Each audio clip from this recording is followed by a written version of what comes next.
high school counselor that I met with as a sophomore.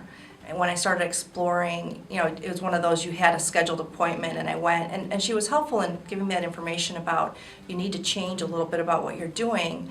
But she was sort of unhelpful in that she made it seem that certain things were out of my reach. And when I told her that from a cultural point of view, this concept of going away to college probably wasn't going to work.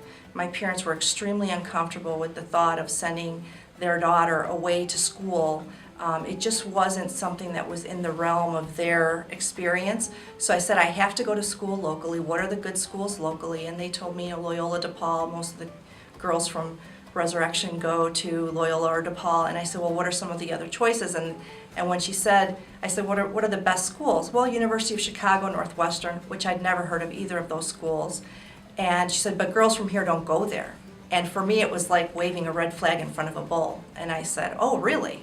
Why is that? And then, they had all the booklets about the schools, and I would look through those. I mean, at that time, I didn't know what the Ivy League was. I didn't know what the Big Ten was. I'd never heard of these things. But I looked through the booklets, learned about the schools, ultimately went on some campus visits with my parents, and applied to Northwestern and University of Chicago and Loyola and DePaul, and went to Northwestern because it was literally the easiest drive from my house on the north side of the city.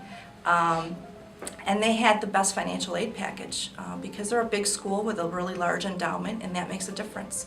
So it actually was less expensive for me to go to that school than to go to the Loyola and DePaul because they had less aid to offer me. Well, I think there are a lot of options when you think about affordability for college. I mean, I'm a certified financial planner. Part of what I do is to help people think about what their options are and those types of things.